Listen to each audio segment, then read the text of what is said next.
Take you to Polokwane now. The ANC is hosting a gala dinner tonight ahead of its January 8th celebrations tomorrow. SABC News political editor Mzwandile Mbeje joins us now. Now, Mzwandile, the last hour when we spoke, we're talking about the rush to score a seat near the president during this event. But I see that behind you, like as predicted, we are not starting on time.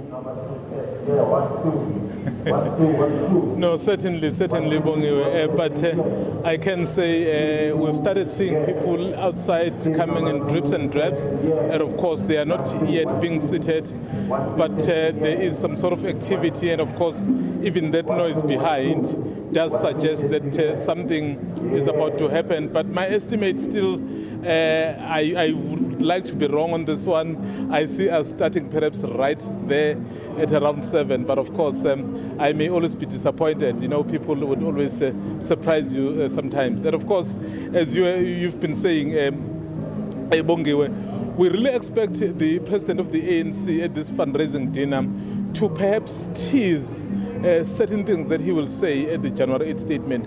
We already know from the NEC meeting yesterday, yes, there's no official statement, but we did get from our sources that I think one of the things that really the NEC was concerned about was the current developments in the country. We've just seen the parliament being burnt down. That's why that report before me was talking about the State of the Nation address being held at the City Hall. We've seen the Constitutional Court being attacked.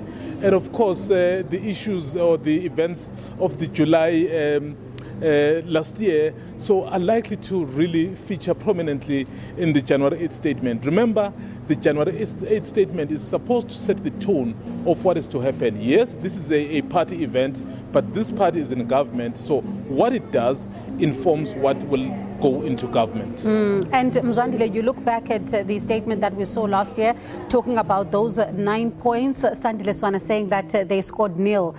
They did nothing according to him. But apart from that, Mzwandile, this is an ANC that is going into its January 8th celebration this year at the back of the State Capture Commission of Inquiry's report that talks about the fact that it may possibly have been sleeping on the jobs when it comes to the decline of some of the state institutions.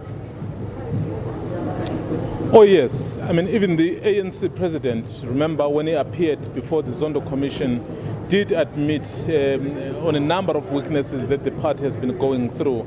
And I guess when we see a report like the Zondo report, part 1, detailing some of the issues that we already know about in terms of what is being reported, I guess it's not really a surprise.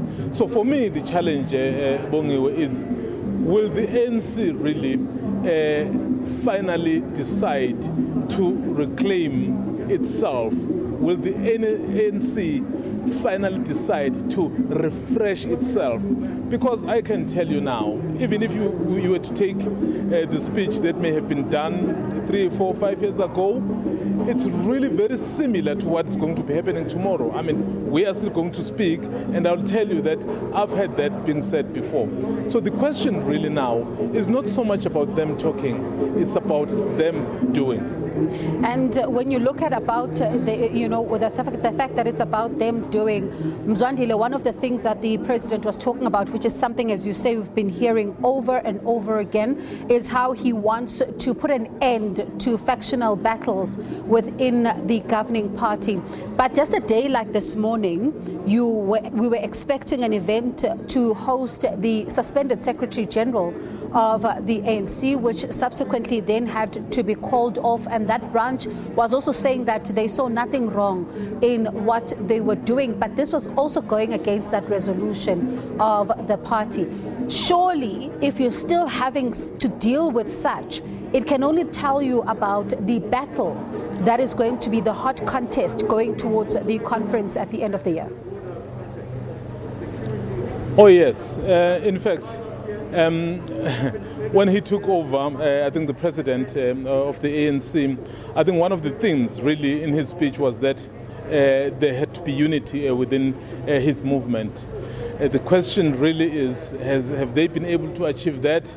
I think the answer is quite pretty obvious. I mean, even the suspended Secretary General, when he appears in court, we have seen people burning the flags, or rather the face of the current president. So clearly that tells you that there is a deep divide within the ANC. Yes, they may try whatever it is that they are trying and unite, but it would appear at this stage they haven't got really the handle to deal with that. For the fact, Bongiwe, that the suspended Secretary General is organizing an event despite the conditions which do not allow him to do that, tells you that perhaps I wouldn't say he is defying, but if he were to attend that, so how would you even describe it? Because the fact of the matter is that there are conditions. The conditions are you may not address any ANC-related event, you may not speak on behalf of the ANC whilst you remain suspended. But here is the branch of the ANC organizing him. So did it organize him without him knowing? Remember, this event was to take place here in Limpopo, which is very, very far from his base. Clearly, the unity of the ANC remains very elusive at this stage. So the party will have to dig deep to be able to make this realizable. All right, Mzwandile, continue being our eyes and ears there on the ground. We'll touch base with you a little later.